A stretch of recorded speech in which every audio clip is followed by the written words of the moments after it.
Assalamualaikum warahmatullahi wabarakatuh. Alhamdulillah wassalatu wassalam ala rasulillah wa ala alihi wa sahbihi wa mawala. Jamaah rahimakumullah, pada pagi ini kita akan lanjutkan bahasan hadis tentang lebih penting berdoa untuk meraih barokah dibanding dengan doa yang lain. Itu kata kuncinya bagi kedua mempelai. Dan pada pertemuan bulan lalu kita sudah sampai kajian tausiknya, kemudian tarikh dan juga yang lain-lain. Dan sekarang kita ingatkan kembali tausik hadisnya, anna nabiyya sallallahu alaihi wasallam kana idza rafa'al insan idza tazawwaja qala barakallahu laka wa baraka alaik wa jama'a bainakuma fi khair. Itu adalah hadis yang sahih yang diriwayatkan oleh beberapa ulama, yang kita kutip adalah oleh Abu Dawud.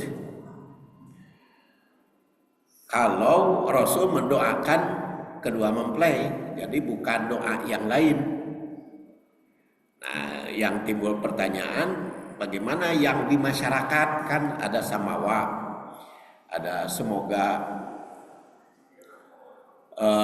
mendapat punya anak, segera punya anak dan sebagainya.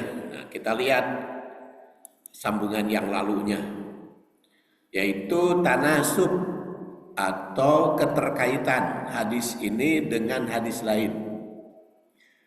Rasulullah Shallallahu Alaihi Wasallam mohon barokah itu ternyata sejak tempat tinggal mohon barokah itu, kota yang ditempati hingga hasilnya yang bisa dikonsumsi. Jadi doa untuk barokah itu cukup banyak yang disampaikan oleh Rasulullah SAW. Antara lain diriwayatkan oleh Abu Hurairah yang wafat tahun 57 Hijriah, anna Rasulullah sallallahu alaihi wasallam kana yu'ta bi awwalis samari fayaqulu Allahumma barik lana fi madinatina.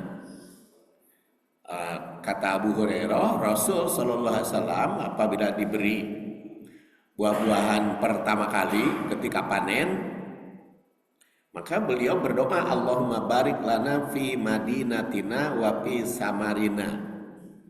Ya Allah, berkahilah untuk kami kota ini, Madinah. Jadi Madinah itu bisa bermakna Madinah Al-Munawwarah, bisa juga umum kota. Wa fi samarina, dan buah. Jadi kalau panen itu Allahumma barik, berkahi Madinah, kota, dan buah yang diambil atau yang dipanen. Wafi muddatina, dan mudnya. Wafi so'ina, itu ukuran. Barokatan ma'a barokah, barokah beserta barokah. Sumayuti asghar, kemudian memberikan buah itu kepada anak yang lebih kecil. Mayahdurhu minal wildan. Jadi ketika panen diberikan kepada anak yang lebih kecil. Ya, dalam hadis ini tergambar bagaimana Rasul memberikan teladan bagi umat untuk meraih keberkahan dalam rumah tangga. Beliau ketika mendapatkan hasil panen buah-buahan berdoa kepada Allah agar mencurahkan keberkahan untuk kota yang ditempati, buah-buahan yang dipanen, serta membagikannya terlebih dahulu kepada anak-anak yang membutuhkan. Jadi jelas keberkahan itu bukan hanya diminta, tapi juga diprogramkan, yaitu diberikan pada anak, termasuk juga bagi kota tempat tinggal serta penduduknya, memberi barokah dalam konsumsi. Kemudian juga jika Rasul memakannya, bersyukur, memuji Allah. Ini keterkaitannya kenapa kepada mempelai itu harus didoakan mendapat barokah, karena mulai dari makan, tempat tinggal,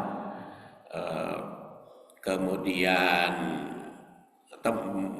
kesempatan-kesempatan lain.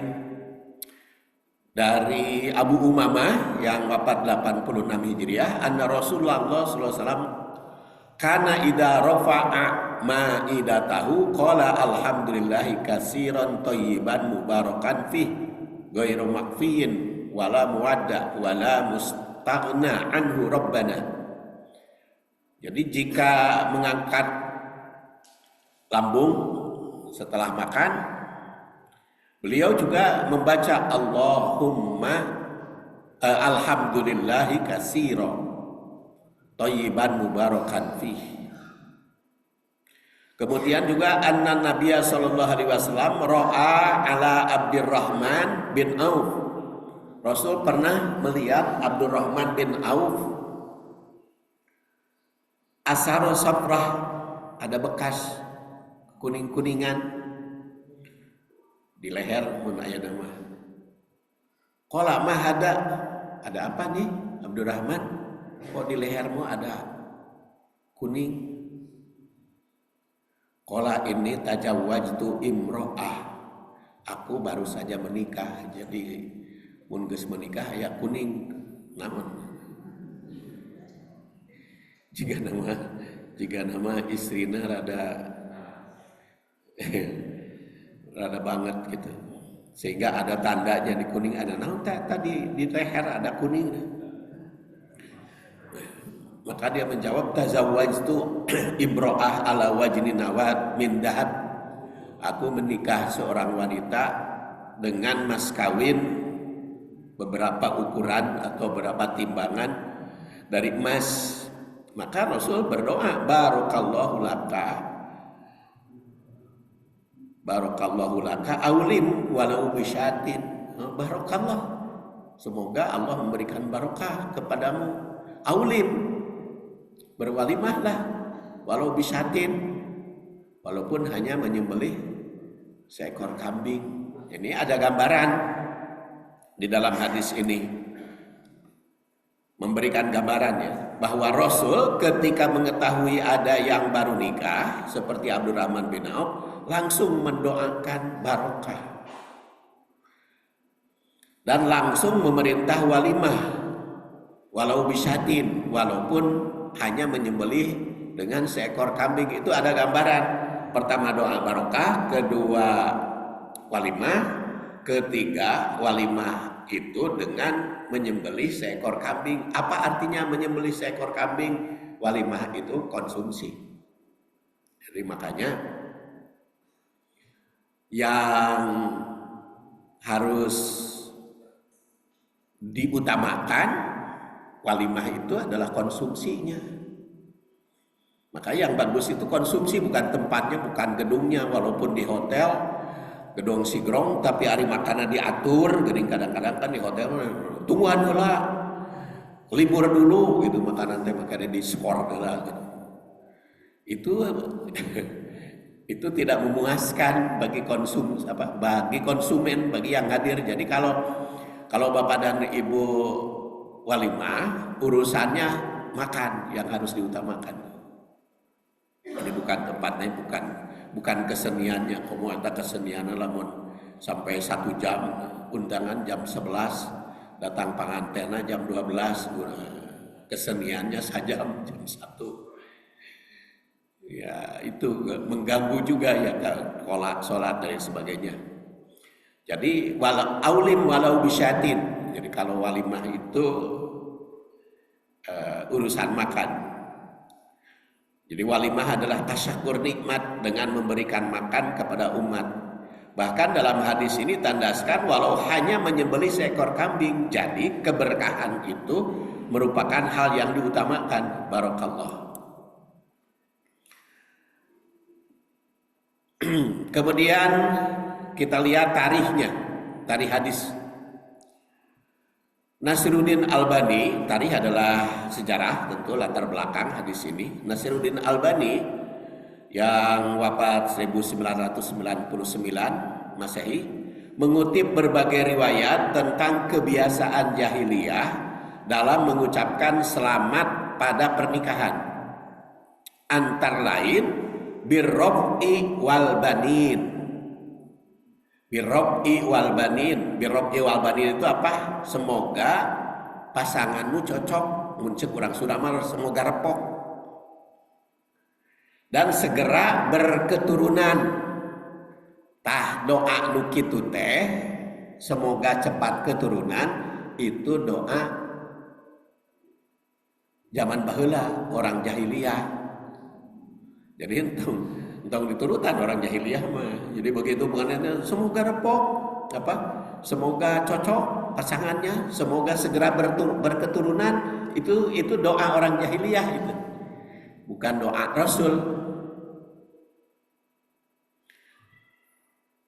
Maka kebiasaan itu dilarang.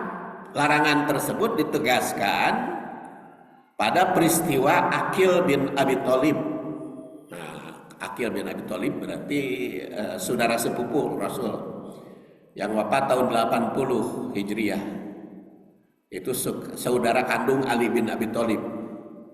Sebagai saudara sepupu Rasul sekaligus sahabat. Beliau menikah dengan wanita Bani Jasmin. Lalu masyarakat menyampaikan birrob'i wal banin. Maka beliau menegaskan Aqil itu, mah la taqulu dzalik. Jangan kamu berdoa begitu. Jadi kalau ada yang doa salah itu boleh ditegur oleh kita. Jadi sahabat juga kan menegur, jangan berdoa begitu. Jadi lengkapnya tazawwaja Aqil bin Abi Thalib fa kharaja alaina faqulna birrob'i wal banin faqala mah la taqulu dzalika fa innan nabiyya sallallahu alaihi wasallam sesungguhnya Nabi sallallahu alaihi wasallam qad nahana an dzalik, itu sudah melarang berdoa agar pasangannya cocok dan segera punya anak, itu dilarang doa Rasul. Doa yang seperti itu kepada pengantin. Walaupun masih berlaku ketika bulan yang lalu saya hadir kepada pernikahan, protokolnya itu MC-nya mengatakan semoga pasangan ini rukun dan semoga segera punya keturunan. Nah, itu teh jangan didoakan seperti itu. Karena hari keturunan marek dibere keturunan rek henteu teu naon kumaha Allah eta mah. Kan pernah saya katakan kalau punya keturunan ya syukur alhamdulillah karena ada tanggung jawab. Kalau tidak punya keturunan ya syukur alhamdulillah. Kenapa tidak punya keturunan? Syukur alhamdulillah, kan tidak tanggung jawab kepada anak. Kan ingin punya anak ya ambil aja anak orang kan. Kan yang dimaksud dengan banyak anak banyak rezeki teh bukan hanya anak kandung, termasuk juga anak angkat. Makanya doa agar segera punya anak itu dilarang oleh Rasul. Qad nahana an dalik. Apa yang diperintah? Qulu barakallahu laka, barakallahu laha fika wa baraka laka fiha. Jadi bisa barakallahu laha fika atau barakalaka fiha. Barakallahu lakum kalau banyak, barakallahu laki kalau perempuan.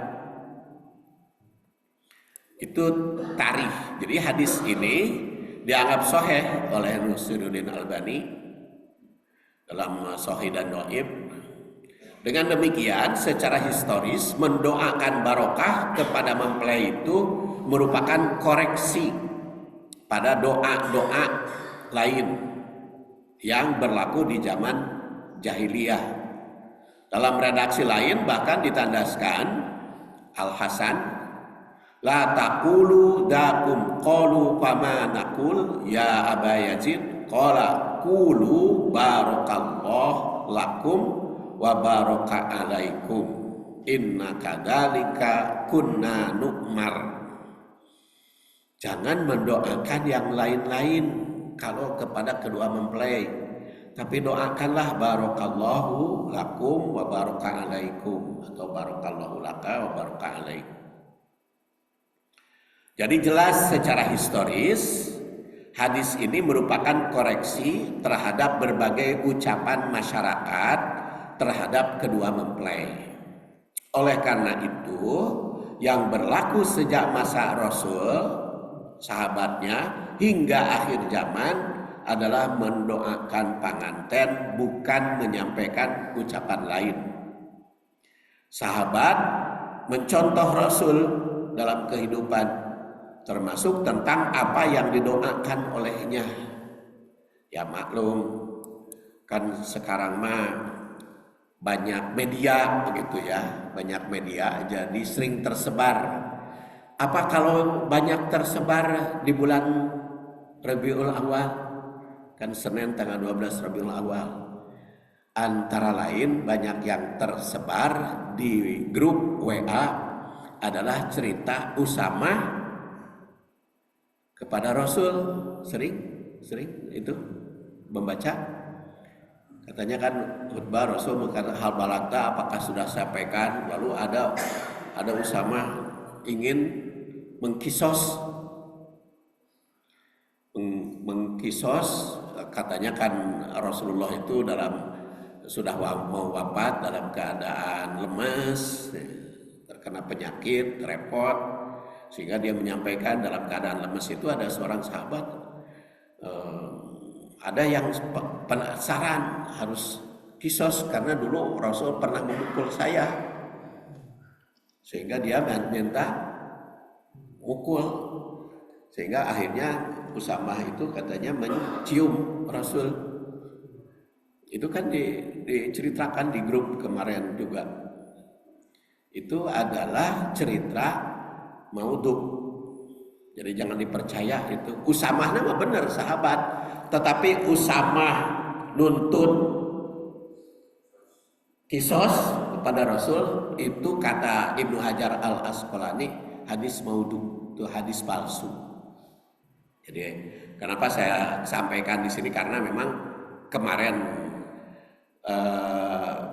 langsung menerima kiriman di grup cerita itu, katanya apa awalnya kan dalam rangka menyambut Rabiul Awal Maulid Nabi, kita harus ingat peristiwa tragis kepada Rasul yang hendak wafat. Karena kebetulan wafatnya juga 12 Rabiul Awal ya. Sama dengan lahirnya. Lahir 2012 Rabiul Awal itu sama dengan saya. Lahir 12 Rabiul Awal hari Senin 1374. Kalau Rasul kan 53 sebelum hijrah. Kalau saya 1374 setelah hijrah. Nah, jadi itu bagus gitu cerita nama merangkai gitu, diukir gitu bahasanya. Padahal kalau ditinjau dari sudut akal pikiran saja, kenapa kok ada sahabat yang mau mengkisos Nabi, mengkisos Rasul, kok sahabat yang lain terdiam gitu? Padahal di situ ada orang yang kritis kan, Umar bin Khattab gitu kan orangnya kritis gitu. Terus ada Abu Bakar Siddiq, Ali bin Abi Thalib terdiam, Rasul rek dipukul deh, masa hal yang demikian. Dan juga kisos itu kan harus melalui proses pengadilan, nggak mungkin Rasul langsung narima sok atuh kisos, nggak ada. Jadi itu cerita palsu, sama dengan cerita Rasulullah SAW menyantuni Yahudi buta di sudut Madinah, menyantuni ngahuapan tiap pagi, cenah Rasul ngahuapan Yahudi buta, itu sama palsunya cerita-cerita seperti itu. Makanya kita lihat kalau hadis itu ada kaitan dengan hadis-hadis yang lain, tanasub. Dan termasuk doa, ya kita pilih yang dicontohkan oleh Rasul. Makanya Ibnu Katsir itu mengatakan wa amma ahlu sunnah wal jamaah, pendirian ahlu sunnah wal jamaah itu mereka fayaqulun mengatakan fi kulli fi'l, dalam perbuatan wa qaul dan perkataan, Lam yasbut an sahabah, yang tidak pernah dilakukan sahabat atau tidak pernah dilakukan Rasul, itu bid'atun. Li'annahu law kana khairan la sabaquna. Kalau doa itu baik, kalau ibadah itu baik, kalau perbuatan itu baik, la sabaquna ilaih, tapi para sahabat itu pasti mempraktekkan. Li'annahum lam yatraku haslah min hasolil khair, karena para sahabat itu tidak pernah meninggalkan yang penting-penting ibadah itu. Jadi mereka akan badaru akan segera. Jadi pernyataan Ibnu Katsir yang wafat tahun 774 ini mengandung beberapa makna. Pertama, perkataan, perbuatan serta sikap yang tidak ada sumbernya dari Rasul dan sahabat merupakan bid'ah. Makanya tadi cerita Yahudi buta yang disuapi oleh Rasul, kemudian Usamah yang menuntut kisos kepada Rasul, kemudian Rasul yang nengok nyolatkeun orang Yahudi yang meninggal, itu adalah cerita-cerita palsu dalam rangka toleransi yang sering disampaikan. Nah, kalau kita kutip kata Ibnu Katsir, itu perbuatan bid'ah. Kalau kita kutip. Kemudian yang kedua, jangan menganggap baik atas perbuatan yang mengada-ada dalam urusan ibadah ini, kecuali kalau di dalam urusan ilmu dan teknologi. Kalau kata Pak Habibie mah imtak dan iptek. Imtak dan iptek. Jadi imtak itu iman dan takwa. Iptek pakai S, ilmu pengetahuan, teknologi dan seni. Itu harus masyarakat madani, dan sekarang dikembangkan oleh anaknya Pak Ilham Habibie yang jadi calon gubernur Jabar tuh. Kalau calon gubernur yang lain saya tidak mengutip ya, karena nggak mengikuti mungkin. Nah itu saya tertarik itu ucapan Pak Habibie dikutip oleh putranya. Jawa Barat harus maju dalam imtak dan iptek, iman, takwa, ilmu pengetahuan, teknologi dan seni. Jadi kalau di dalam ilmu pengetahuan, kalau di dalam teknologi, ya memang harus lebih maju. Karena memang Rasulullah SAW juga mengatakan hal itu. Ketika ada sahabat yang ngeprek kurma oleh Rasul, coba tuh tong dikawinkeun kurma teh. Ternyata kalapetong buahnya. Maka Rasul mengatakan fa amma fi umuri dinikum fa alayya, kalau urusan agama ya urusan kembali kepadaku, tapi wa antum a'lamu bi umuri dunyakum. Jadi kalau urusan ilmu pengetahuan teknologi, nah, itu urusanmu, kamu harus lebih tahu. Tapi kalau urusan ibadah itu urusanku. Jadi jangan mengada-ada, kata Ibnu Katsir. Kemudian yang ketiga, apa yang baik menurut syariah pasti ada sumbernya dari Rasul dan sahabat. Kemudian yang keempat, sahabat Rasul itu pasti melakukan yang baik karena mereka sangat rajin beribadah. Dan yang kelima, setiap umat mestinya merasa puas atas apa yang diajarkan Rasul. Itu kaitan hadis kemudian tarikh dengan hadis yang lain. Sekarang kita ke tarjamah mufradat dan sekaligus tahlil atau uraian syarah. Ada tarjamah mufradat, saya satukan saja. Jadi walaupun 11 ta, tapi antara tarjamah dan syarah disatukan. Yang kalimat pertama, annan nabiyya sallallahu alaihi wasallam, sesungguhnya Nabi sallallahu alaihi wasallam. Ini merupakan pernyataan sahabat yang bernama Abu Hurairah yang wafat 57. Yang tentu saja sahabat itu menegaskan perkataan anna sebagai penegasan sesungguhnya untuk meyakinkan seluruh umat. Sehingga ditandaskan annan nabiyya sallallahu alaihi wasallam. Kesungguhan terhadap Nabi membuktikan bahwa penyampai hadis ini benar-benar bertemu dengan Rasul. Jadi walaupun Abu Hurairah itu masuk Islamnya tahun ke-7 Hijriah, tapi karena dengan Rasulnya banyak, karena memang dia tidak punya kegiatan lain selain mendampingi Rasul, maka banyak hadis. Maka Abu Hurairah itu periwayat hadis terbanyak di kalangan sahabat.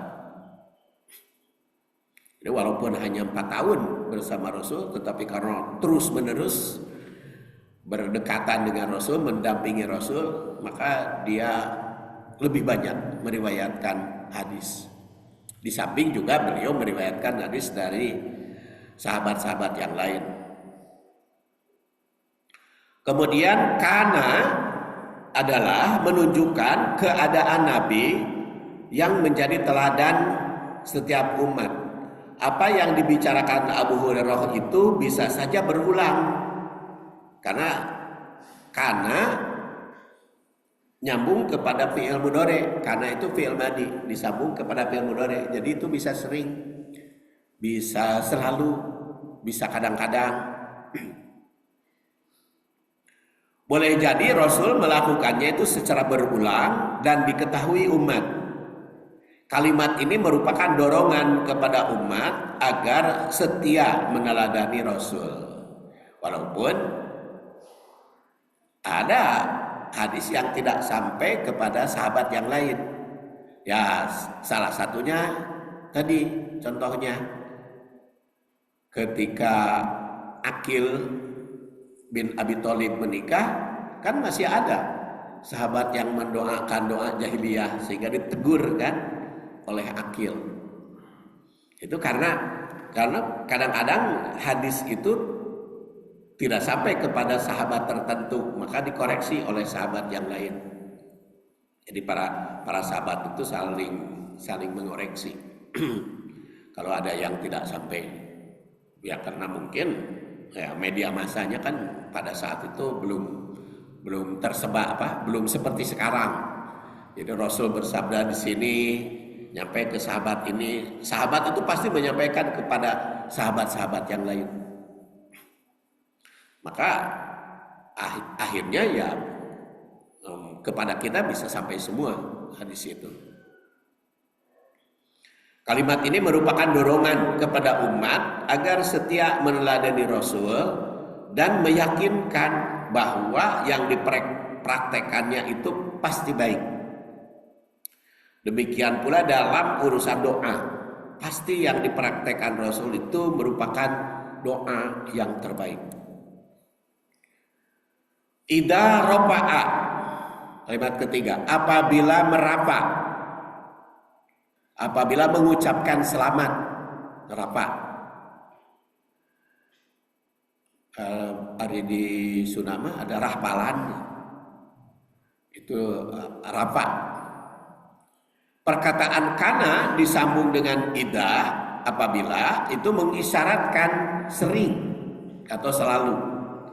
Jadi diterangkan oleh Abu Hurairah keadaan Rasul sering melakukan.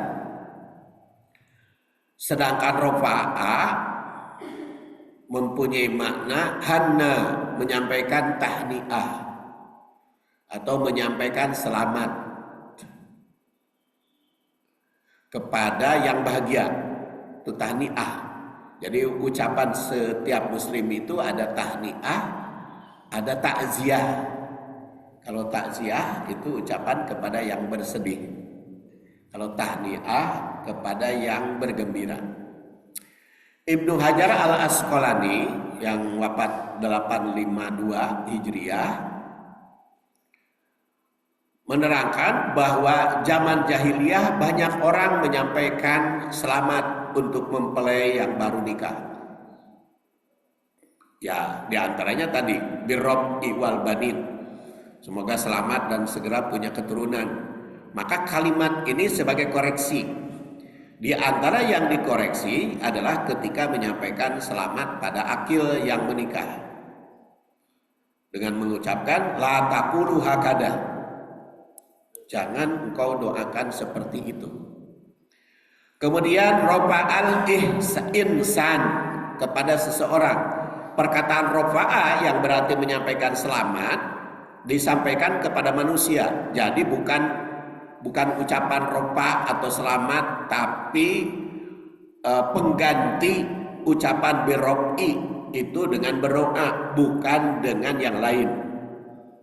Dalam tafsiran As-Sindi, idza hanna'a wada'a lahu, jika menyambut dengan bahagia ada pengantin yang mendoakan untuknya.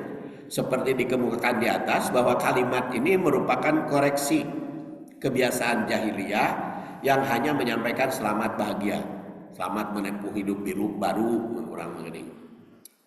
Nah, diajarkan oleh Rasul bahwa kepada pengantin bukan mengucapkan selamat berbahagia, tapi berdoa. Idza tazawwaja, apabila menikah. Bentuk kata tazawwaja merupakan fi'il madi yang menunjukkan telah terjadi. Tapi karena diawali idza, maka mencakup waktu sedang, akan, atau telah. Jadi mendoakan itu bisa dilakukan kapan saja. Bisa ketika menikah, ketika akad, setelah selesai akad, barakallahu laka, bisa setelahnya, atau seperti kepada Abdurrahman bin Auf, kan itu sudah berlangsung nikahnya, sudah lewat. Dan perintah walimah juga dilakukan setelah akad kan. Jadi dan jarak antara akad dengan walimah itu juga dibolehkan, lama boleh tidak. Rasul Shallallahu Alaihi Wasallam ketika menikah dengan Saudah langsung walimah di Mekah.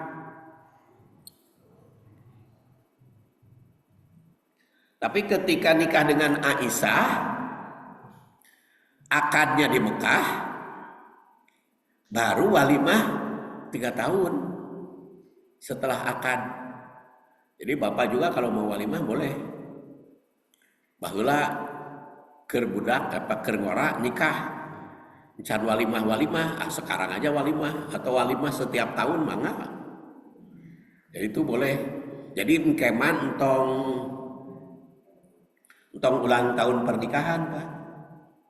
Kan ada pernikahan 25 tahun naon? Perunggu. Perak. Kalau 50 tahun emas. Tangkeman tong nganggo istilah eta walimah aja. Walimah nikah, karena walimah mah tidak terbatas. Mau langsung setelah akad, mau 3 tahun seperti Rasul kepada Aisyah. Jadi kapan saja boleh nikah, walimah mah. Jadi keman tong dimerkan gitu, tong dimerkan walimah perak, walimah emas. Tapi eta mah istilah teu naon kalau tidak bid'ah karena itu hanya istilah dan tidak perlu tepat pada tanggalnya. Jadi itu tidak tazawwaja, salah satu dalilnya apabila sudah menikah, sudah menikah itu barokah kan. Semoga mendoakan keberkahan. Kemudian beliau mengucapkan kalimah ini menunjukkan bahwa Rasul berdoa ketika bertemu pengantin. Ropa'a. Dalam kisah Abdurrahman bin Auf, ternyata doa Rasul itu diucapkan setelah menikah yang dirangkaikan dengan perintah walimah. Dengan demikian doa untuk pengantin bisa dipanjatkan ketika bertemu, baik sebelum, sedang, ataupun pasca akad. Bisa juga ketika walimah di dalam pesta atau kesenian. Dan kesenian apa? Menurut contoh Rasul, atau makanan apa kalau menikah menurut contoh Rasul? Maka dalilnya ketika Rasul menikah dengan Saudah di Mekah, walimahnya di Mekah, maka Siti Saudah dirias oleh orang Mekah. Dan makanan yang disuguhkan juga gaya Mekah. Tetapi ketika Rasul nikah dengan Aisyah, walau akadnya di Mekah, tetapi karena walimahnya di Madinah, maka Aisyah dirias oleh orang Madinah. Dan makanan yang disuguhkan juga gaya Madinah. Keseniannya juga tabur orang Madinah. Jadi filosofinya kalau Rasul nikah di Indonesia, meureun makanannya juga Indonesia, keseniannya juga Indonesia. Jadi hari nikahna di Bandung mah untuk kedah maksa-maksakeun musik padang pasir, Pak. Jadi boleh musik Bandung aja, penting aturan-aturannya. Jadi itu pemahaman hadis dari kontekstualnya gitu ya, atau istilahnya mafhum. Kalau di dalam ilmu hadis itu ada mantuk, ada mafhum. Nah, mantuk itu teks, pemahaman teksnya. Tapi mafhumnya itu ya filosofisnya atau pemahaman terhadap hadis tersebut. Jadi moderasi syariat Islam itu ada tetap. Tapi sumbernya tetap ada. Ya salah satunya tadi dangdanan, asalkan tentu aturan-aturan yang baku nama sudah jelas. Seperti perempuan ya nutup auratnya. Kalau bagusnya seperti apa ya itu disoroti dari sudut perkembangan zaman, dari sudut kemajuan ya, kemajuan. Itu teh bukan hanya dalam pernikahan. Ya, sama di dalam hukum-hukum yang lain ada pengaruh gitu. Budaya atau tradisi di tempat sepanjang ada sumbernya. Ya salah satu contoh hukum waris, ketika ada kawan saya di S3 UIN, itu kan karena mungkin tahu saya suka konsultasi menerima konsultasi waris, ya menampilkan katanya saya punya program komputerisasi bab waris. Komputerisasi bab waris ini sudah beliau tampilkan. Namun saya katakan bab waris itu bisa, tapi itu hanya pokok-pokoknya saja, pokok-pokok ajarannya, aturan-aturannya. Tapi penerapannya itu kasuistiknya itu agak kesulitan, karena dalam membagi waris itu kan penetapan hartanya itu kan beda-beda. Penetapan harta. Ya salah satu contoh di Indonesia saja penerapan harta antara orang Jawa Tengah, Solo dengan Jawa Barat kan beda. Apalagi dengan Padang. Walaupun Padang dikatakan adat basandikan syara basandikan kitabullah, tetapi tentang hartanya kan berbeda itu. Orang Padang itu, atau kalau harta pusaka kan itu kan melalui perempuan harta pusaka. Tapi enggak, kalau waris mah harus bersandikan syariah, tetapi penetapan harta jalur perempuan pusaka. Kalau di Bandung, di Jawa Barat kan nggak ada itu. Di semua yang didapat itu adalah milik warisan. Makanya di Bandung mah harta itu bisa berpindah-pindah. Sekarang aja Jalan Sudirman Ahmad Yani itu kan yang miliknya mayoritas dari Cina kan. Kumaha orang Bandung aslina kalau itu Pararina, Karium Bandung, Kasantosa. Karena tidak ada itu apa namanya harta itu pusaka ya. Nah, itu otomatis berbeda penerapan hukum waris itu, penetapan hartanya. Apalagi falsafahnya Indonesia Jawa Barat itu kan lalaki satanggungan awewe saaisan dalam suami istri itu. Laki setanggungan awewe saaisan, jadi laki-laki 2 kali lipat perempuan. Kalau Jawa Solo kan gonogini kan, istilahnya gonogini itu sama kan. Makanya ada istilah lamun kawin jeung orang Sunda, orang Jawa tidak boleh lalakina orang Sunda, kudu lalakina orang Jawa. Jadi itu di dalam syariah Islam sendiri memang memberikan peluang perbedaan itu. Karena di dalam surat An-Nisa lirijali nasibu mimmat tasabu walin nisa'i nasibu mimmat tasabna. Ada kasab perempuan, ada kasab laki-laki. Walaupun mungkin perempuan itu tidak bekerja, tetapi kenyataannya kan di sunnah si istri itu kan membantu suami walaupun dia tidak bekerja, tapi ikut ngurus urusan harta. Beda dengan di Saudi. Kalau di Saudi mah si istri tidak ikut urusan harta suami. Semua itu sudah masing-masing. Jadi itu di dalam penerapan hukum waris itu bisa seperti itu. Makanya dalam ta'alum hadis ini saya selalu ada tatbiknya nanti. Kalau sekarang ini tahlil sarah, jadi kalau tahlil sarah mah banyak kutipan dari para ulama. Tapi kalau tatbik, penerapan atau pemraktekan atau filosofinya, nah, itu banyak dari hasil penghayatan sendiri. Dan di sini doanya barokallahu, Allah memberkahi. Inilah doa yang pantas dipanjatkan ketika berjumpa dengan pengantin. Semoga Allah memberikan barokah. Barokah itu cukup luas maknanya. Yang intinya bertambah baik di atas yang baik.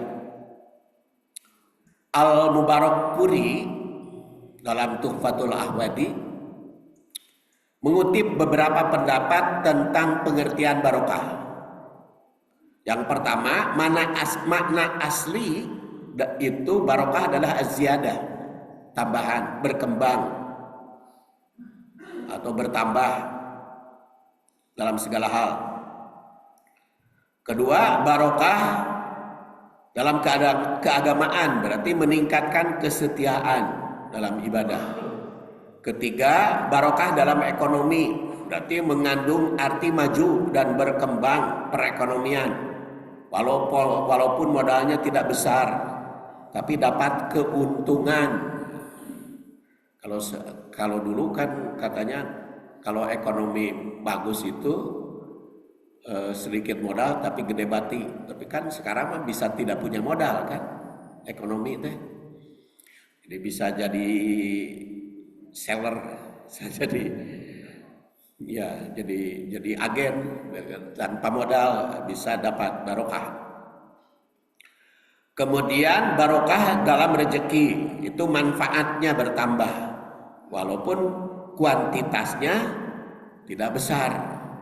Seperti la in syakartum la azidannakum wa la in kafartum inna adzabi lasyadid.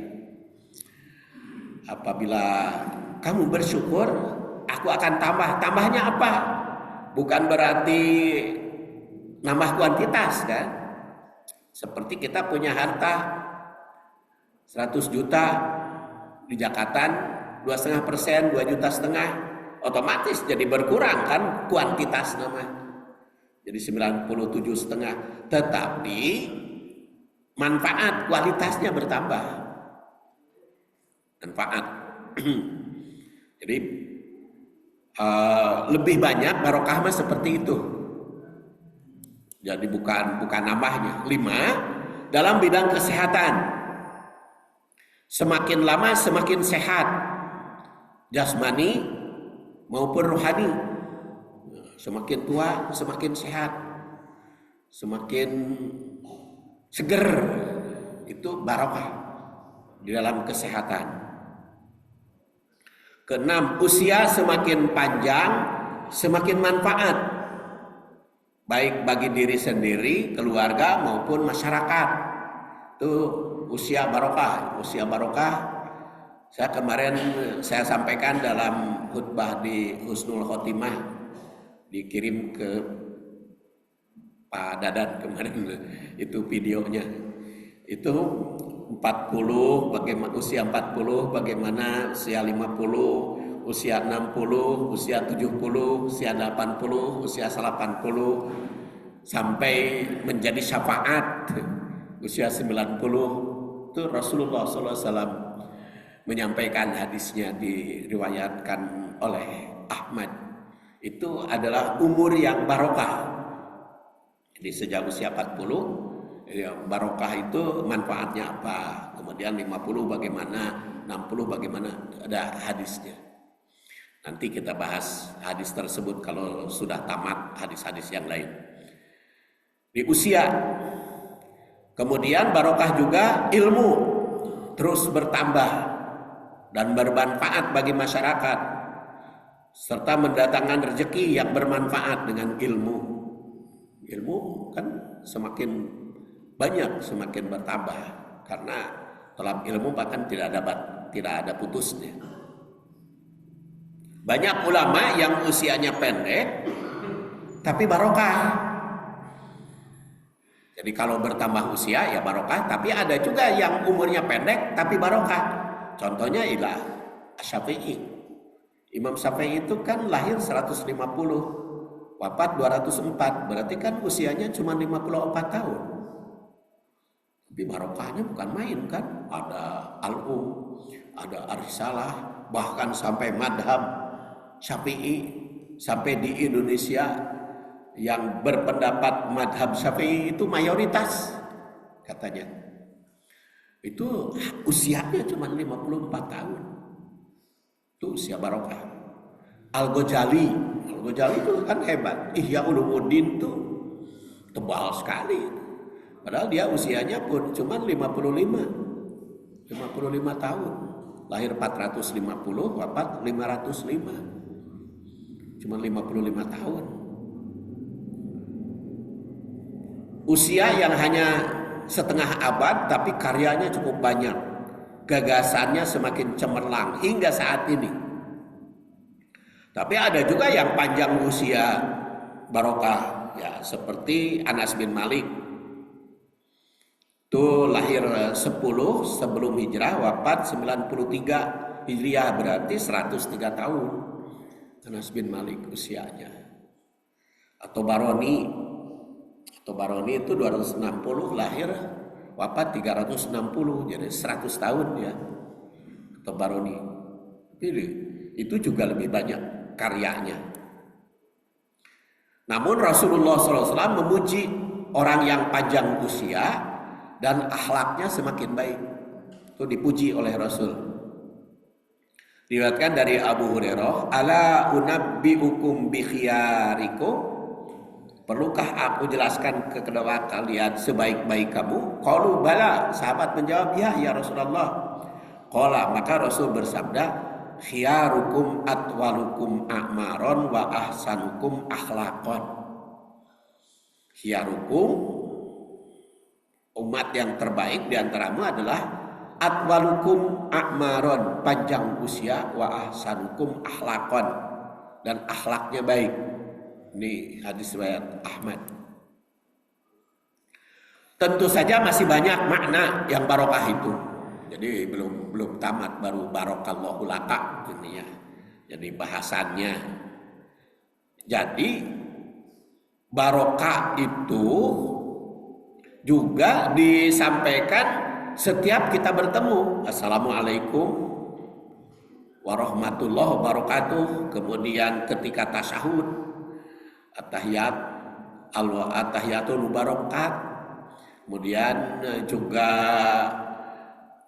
begitu makan, begitu segala macam, barokah itu cukup banyak. Dan barokah usia adalah ahsanukum akhlaqan, yang baik akhlaknya. Dan di sini dikatakan tentu saja masih banyak makna barokah dalam segala aspek kehidupan. Makanya setiap muslim senantiasa dianjurkan berdoa agar meraih barokah, baik ketika salam barakatuh, ketika istikharah summa barik litih, dan orang yang mendapat barokah juga disebut mubarok, yang mendapat barokah. Dan insya Allah bersambung ke makalah bagian yang ketiga. Jadi kita akhiri dengan doa kafaratul majlis. Subhanakallahumma wa bihamdik asyhadu an la ilaha illa anta astaghfiruka wa atubu ilaik. Assalamualaikum warahmatullahi wabarakatuh.